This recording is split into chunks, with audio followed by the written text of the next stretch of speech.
Hello മുത്തോണികളെ, എല്ലാവർക്കും സുഖമല്ലേ? ഇന്ന് ഞാൻ ഊട്ടിയിലേക്ക് പോവാണ്. അപ്പൊ റൂബിനെ പെരക്കന്നെ ആക്കണ്ടല്ലോ എന്ന് വിചാരിച്ചിട്ട് റൂബിനെ പെറ്റ് സ്റ്റേഷനിൽ കൊണ്ടാക്കട്ടോ. പാവ റൂബി എവിടെയാ പോകുന്നത് ഒന്നും തിരിയുന്നുണ്ട്. ഇവനെ ഒട്ടും വിചാരിച്ചിട്ടുണ്ടല്ലോ. ഇവനെ ആദ്യമായിട്ടാണ് 5 കൊല്ലത്തിന് ശേഷം ഒരു സ്ഥലത്ത് കൊണ്ടാക്കുന്നത്.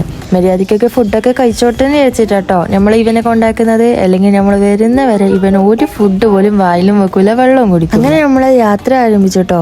എനിക്കാണെങ്കിൽ ഇടയ്ക്കിടയ്ക്ക് ഇങ്ങനെ വീഡിയോ എടുക്കാൻ പറ്റൂല. കാരണം എനിക്ക് കാറിൽ കയറിയാൽ അപ്പം തന്നെ ക്ഷീണം തുടങ്ങും, പിന്നെ എനിക്ക് വിശപ്പം തുടങ്ങും. അങ്ങനെ നമ്മളൊരു സ്ഥലത്ത് കഴിഞ്ഞിട്ട് നമ്മൾ എന്ത് ചെയ്ത് കുറച്ച് മിഠായി അങ്ങനത്തെ ഇതൊക്കെയെല്ലാം വാങ്ങിച്ച് എന്നിട്ട് നമ്മൾ തിന്നാൻ തുടങ്ങി. ആദ്യമായിട്ടാണ് കേട്ടോ നമ്മളൊരു ആഗ്രഹം ആദ്യമായിട്ട് നടക്കുന്നത്. പോയി വരുന്നതൊക്കെ നമ്മൾ നടക്കുന്നുണ്ട്, പക്ഷെ ഇത്രയും വലിയ ദൂരെ യാത്രയൊക്കെ പോയിട്ട് ആദ്യമായിട്ടാണ്. നമ്മൾ ഒരുപാടായി ആഗ്രഹിക്കുന്നത് ഇങ്ങനെ ദൂരെ യാത്ര പോകണം. കുട്ടിക്കാലത്തൊക്കെ പോയിട്ടുണ്ട്, എന്നാലും വലിയ വണ്ണം വെച്ചിട്ട് എവിടെയെങ്കിലും ഫാമിലി എല്ലാവരും കൂടിയിട്ട് പോകണം എന്നുള്ള ഭയങ്കര ആഗ്രഹമാണ്. അൽഹംദുലില്ലാ പെട്ടെന്നൊരു ദിവസം അതും നടന്നു. നൈറ്റ് 10 മണിക്ക് ആരംഭിച്ച യാത്രയാണ്. ഇപ്പാണെങ്കിൽ പുലർച്ചെ 4 മണി. അപ്പൊ പിന്നെ ഉറങ്ങിയിട്ട് തന്നെ ബാക്കി കാര്യം. അപ്പൊ ബൈ.